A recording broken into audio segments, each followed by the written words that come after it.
Okay, welcome back to the Being and Becoming podcast. My name's Logan Hauer, and today I am joined by Tyrone Chandler. Tyrone and I first met a number of years ago while I was a student at AU, and Tyrone's very involved in community work and outreach and was instrumental in helping a group that I was leading called Operation Foundation at my time at AU. So Tyrone, thank you so much for coming on and joining me today. Thank you for having me and figuring that I'll be a good person to talk to some people. So I appreciate it. Absolutely. Yeah.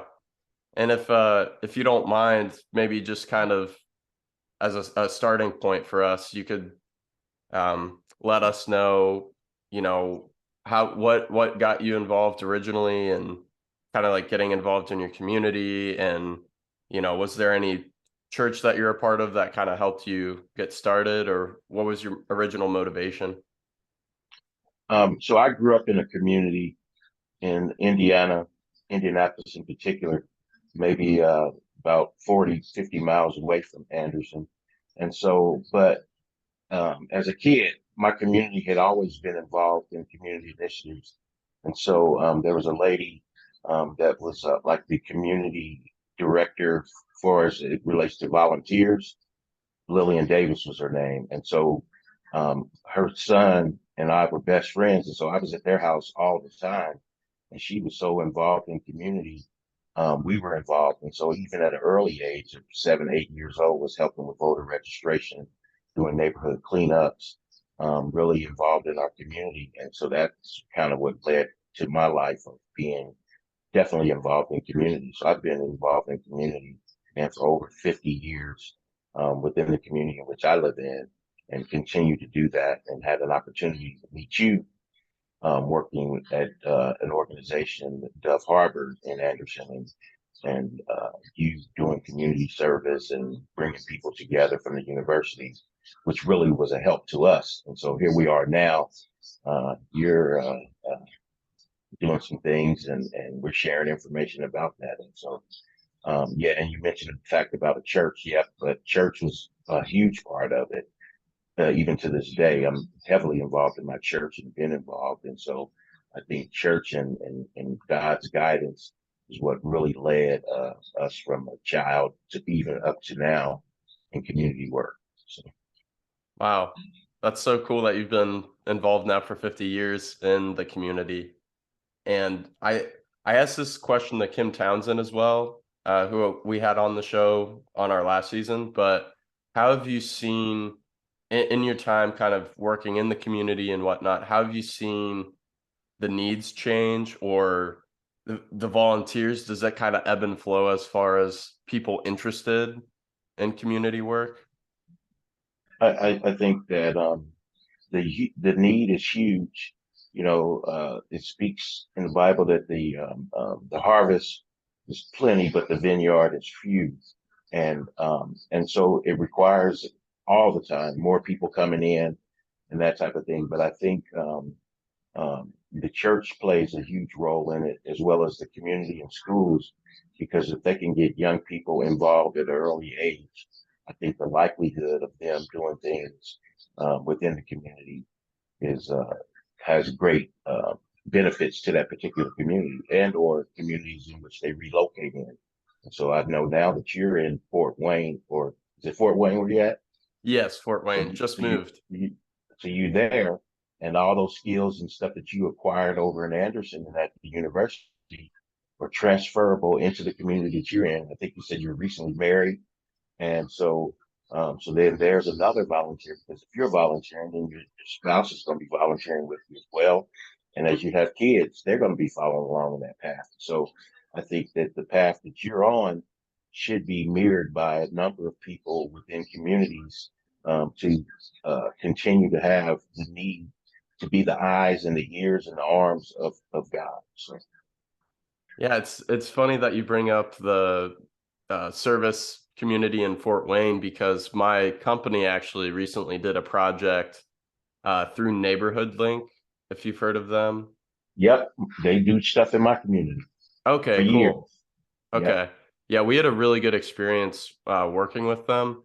but it took me back to the days of Operation Foundation and you, Kim Townsend, and others that were really helpful and supportive in like getting us plugged in. And I also like part of the community aspect that really draws me in is that there's a reciprocation too. It's not just you going and or like a university student going and painting a fence or mowing a yard. Like there's a human connection that can be made.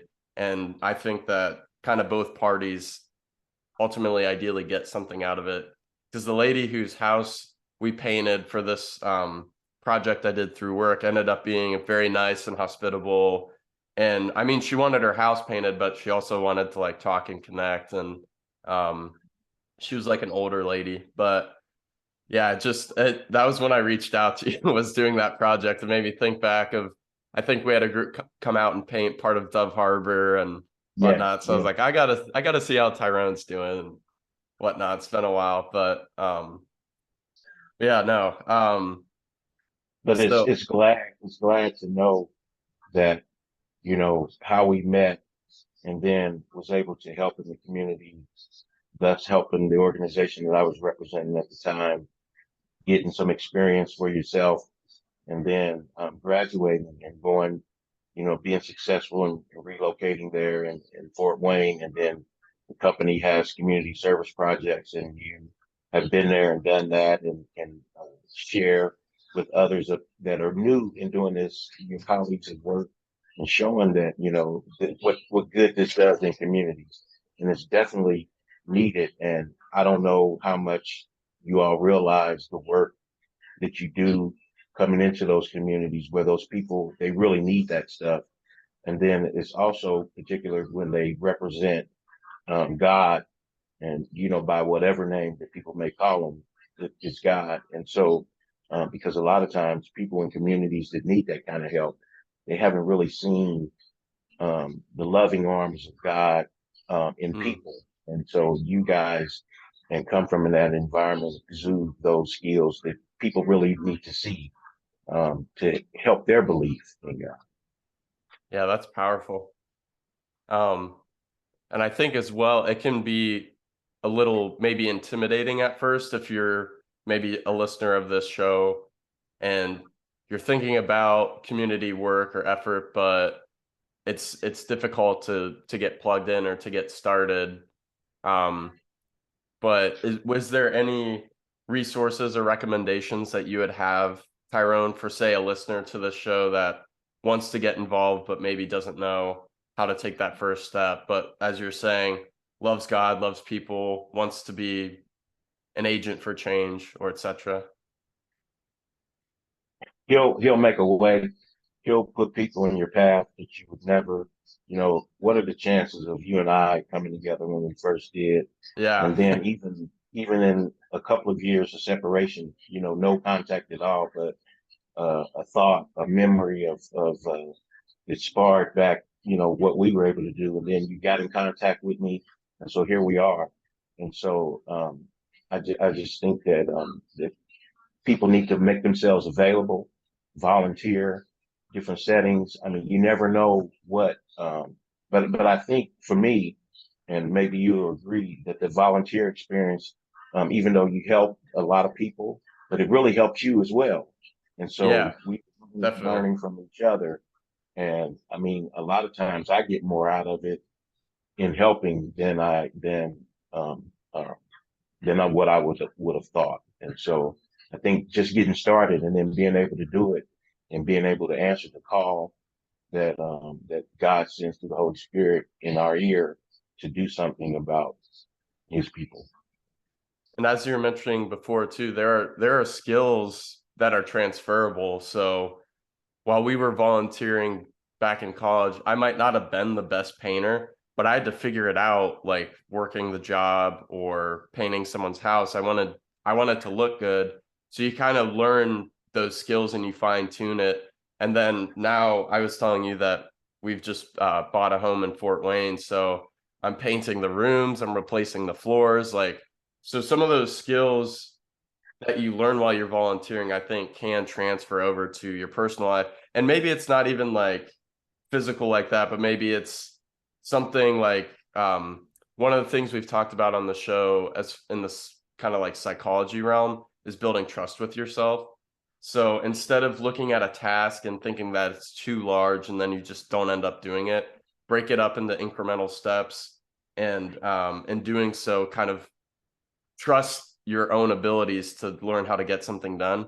So whatever you want to do in life, if you can look at it, say, well, I need to do this first, then I can do that. And then once you've done those little things, then you're like, okay, I can do the harder thing. And you just kind of keep building. So I think there's some of that kind of skill that transfers over as well. But I will say it was nice doing the neighborhood link project and knowing that I didn't have to do any of the coordinating or calling, like people canceling, moving people around. It was nice to just go and paint and not have to coordinate who was going where and that sort of thing. But yeah, I love it. But you still probably was doing that, not to the degree of with the people or the volunteers, but actually with the ones that you work with.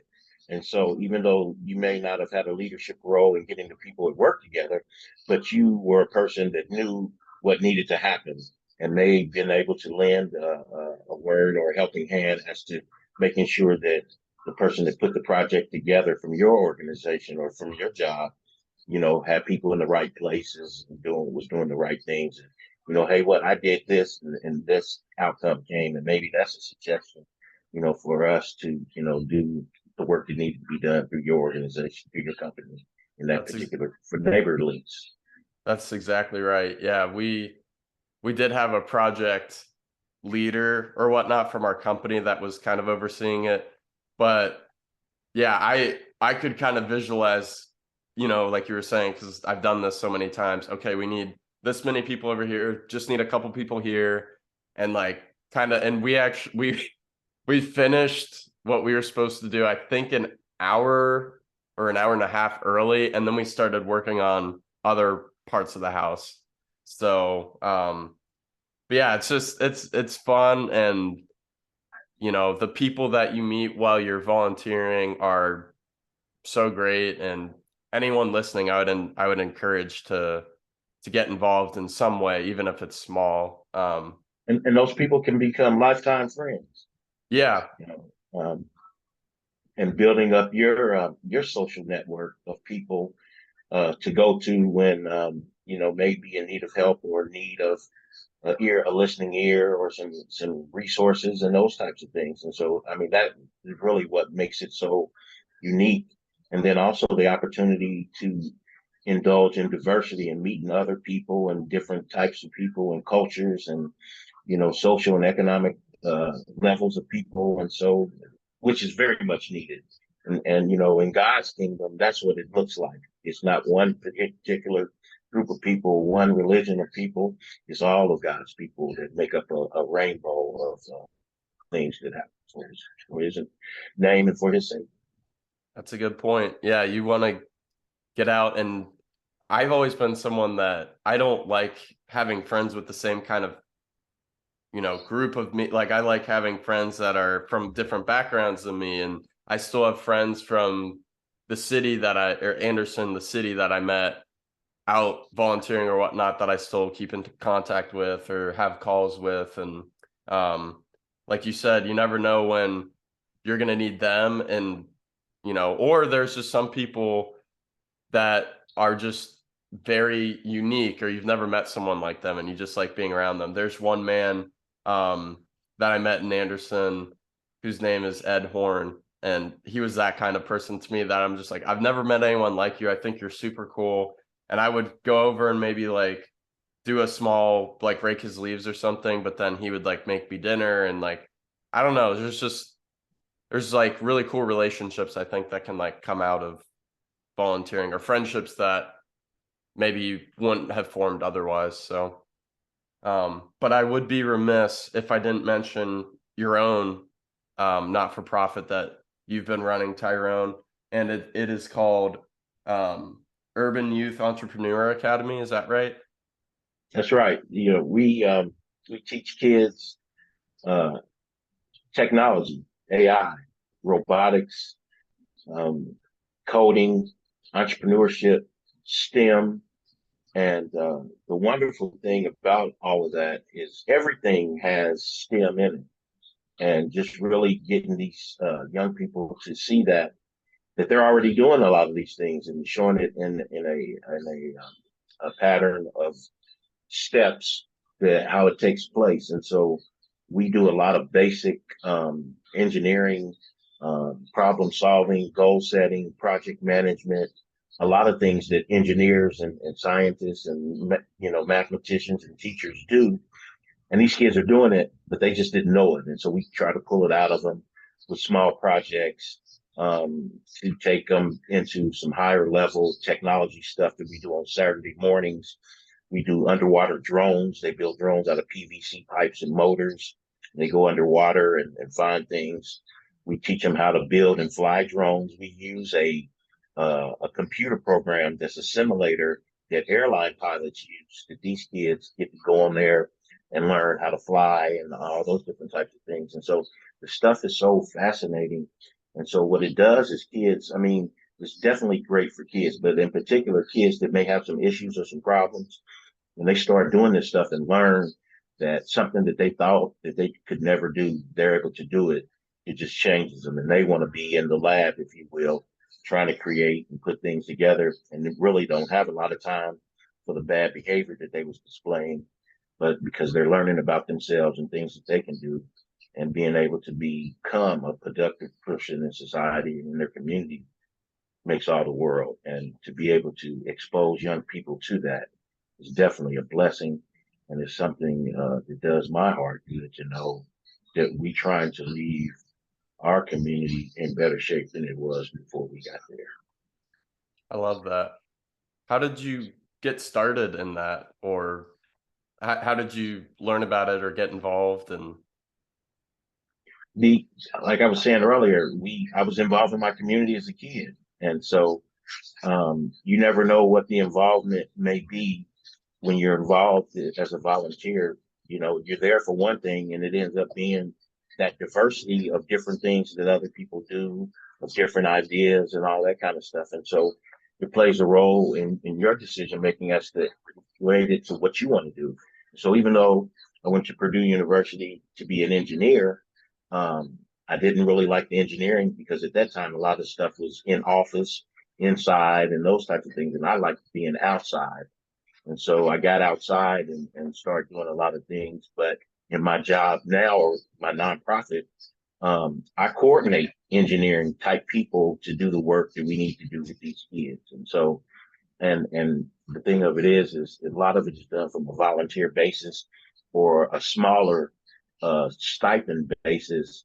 That's very helpful for an organization that doesn't have a lot of funds, but a person whose heart in starting such the work like you've done, they know that people need volunteers, and I may have a great day job, but it can allow me an opportunity to, at no cost or very low cost, lend that to a community organization to be able to carry out some of the goals and objectives that those particular communities have.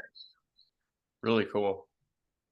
And the technology that you were referencing, I think like the flight simulation and some of that equipment, is that all donated, or how does that? Guess what? They have apps and programs, and all this stuff is on with the right connections. You can and get it, and it's online and it's taught. And so the kids, with this technology, so you have a kid that has his face and hands in his phone all day long doing, hopefully some good stuff, but a lot of times it's a lot of negative stuff and cyberbullying and all that. And then to be able to have a program or an app that we could put on their phone, that same device that they've been using and having a whole bunch of negative hours, we turn those hours into positive hours where they're learning and educating themselves on potential career opportunities as they grow up. Yeah, wow, that's a really cool opportunity that these kids are being offered. But How does the process work as far as like identifying them? Is it more so they can just sign up, or are you guys like They in the can they can schools? they can they can just sign up. We're in the Okay. schools. We boots on the ground. We're talking it up. Mm-hmm. People hearing about us, hearing about the things that we're doing. Like for instance, we're part of the Tech Foundation, which is a technology robotics program within the state of Indiana that has 15,000 teams, middle school, elementary school, and high school teams. They come together locally and compete, and as they get points and different places, then they're able to go to the state games, which is at Lucas Oil Stadium. So you got, Oh, man, cool. kids in front of 20, 30,000 people watching them do these robotics. And then if you win there, you're able to go to the World Games and compete against France and all these other countries that have kids that are doing some similar stuff. And so, man, the thing is that's a heck of an experience for a kid. And particularly, it's a heck of an experience from a kid from an urban environment who hasn't been able to see a lot outside of their community, to see all this stuff and to see how many different hues of people and different all kind of differences in people that are coming together for one common cause. And it's really helpful, and especially in the times that we're in today, being able to diversify and get along and work with people who may not necessarily look like us or think like us. And what a great incentive structure too, because they're volunteer or sorry, they're working with those apps, they're learning a little bit, but then like you said, going to Lucas Oil Stadium, like that's a huge experience for them and like kind of a good reinforcement of the work that I am putting in, or even if it's fun, the work and the fun that I'm putting into my passion is has some kind of like payoff and reward. And um like that's really cool that you're getting a chance to expose them to opportunities like that. Myself and a lot of other people, and we're just doing what God has told us to do and figuring out our purpose and our passion, and the passion being technology and engineering, and the purpose is to deliver it to as many people as we possibly can, at early of a, to build family, to build wealth in communities and neighborhoods, and to build this kingdom here on earth. So that's good. Very cool.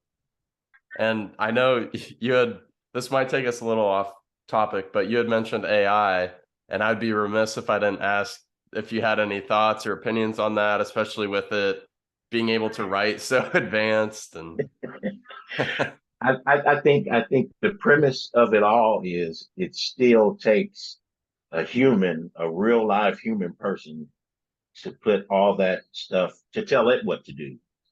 Mhm. And I understand, you know, it can be so smart where it just starts finding the information that it needs and the ability to go all of those different places.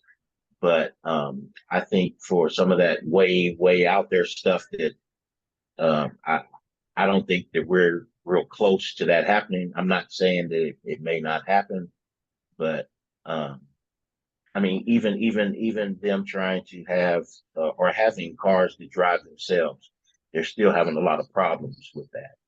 And so, I mean, I think having problems with it is a good thing for us, that, or people that's thinking that these computers and this AI is going to take over and put us in jail and and run different things and stuff.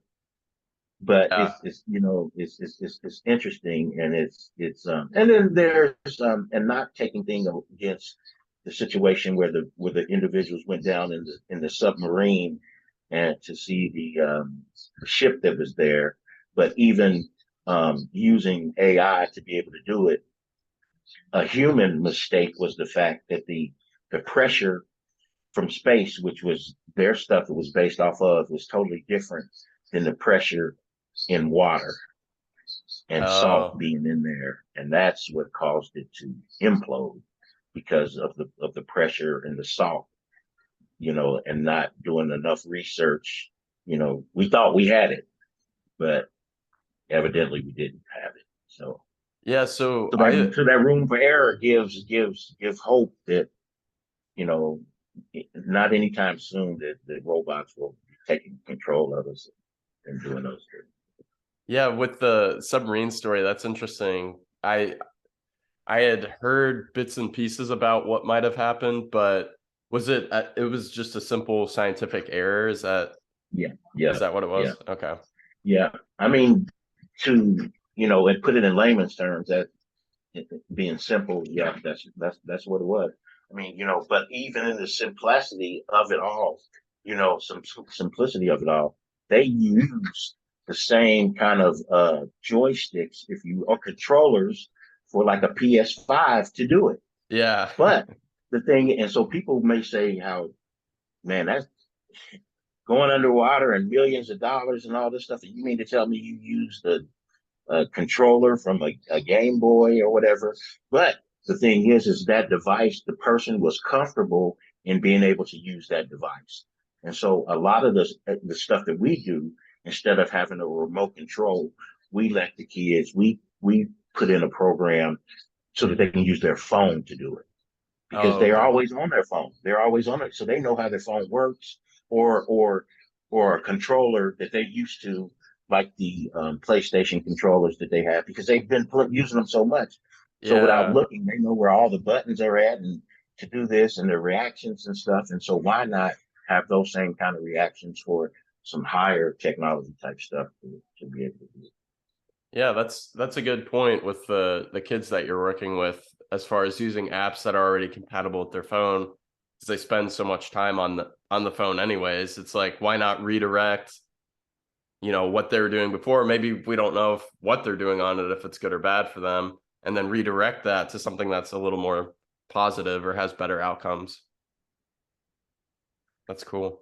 I also, on the submarine thing, Yeah. did they cut any corners on the quality of the materials? That was something I had been hearing as well. Did they, or was it more of just mathematical errors? I think mathematical errors, Okay. pressure, and just thinking that, if it can survive in space or through that arena, it should be able to survive anywhere. And Oh, okay. that just wasn't the case. That's really interesting. And it's Is and there it's a little bit more than that, but I mean, I'm not as deep into it as a lot of other people, but to my understanding and what I know, and just talking to people that invent stuff and do a lot of stuff, that's what they're talking about. okay? Yeah, that's good. That was a story that I hadn't followed too closely, but obviously it was very intriguing that that kind of error could have occurred, but I also wanted to ask, is there any piece of technology that you think is being underutilized right now? Like, I know AI is the big one that's kind of getting a lot of discussion, but I wasn't sure if there's another technology that you think people should be using more, or that's like the next upcoming, trend. I think the ability to learn how to code and program and to build apps. I mean, I don't think that there's enough of that. It just seems like to me a lot of stuff or ideas that I want to do or come up with. Um, People have done similar things because they were able to build an app to be able to do it. And so I think that if we knew how to actually build them, you build them the way you want them for the outcomes that you want. And so I think, but what we do is with these kids is getting them to understand and learn this stuff at an early age, so Yeah. that they're now innovators and inventors of different things that need to happen to help us, in this world, as long as we're here. And so, yeah, I mean, I'm not as engineering and technical as I would probably be if I was doing that as a career. Excuse me, even though my degree says that, but there's a human side of me and there's a community side and the betterment of people that pushes me to try to put them in positions to better themselves and their families and those types of things. And with the use of what we have, and right now the hot thing going is technology, particularly AI, artificial intelligence, and that kind of thing. So, Yeah, I like that note that you just said and too. I think the environment. Go ahead. Oh, no, you're fine. I was just saying I like that point that you had just made about trying to balance human relational needs, but then also skills or technology in this case. Because it's like, yeah, you don't want to become so engulfed in the skill or the technology or the job or whatnot that you're neglecting the relationships. But then you also like in your relationships want to, you know, be teaching and building skills, that are worthwhile. So it's a cool point. Yeah, the to me one of the downfalls is it's not as personal as being in person with someone, which allows us. I really can't look you in the eye and see what your feelings are about something I said or something that I've done.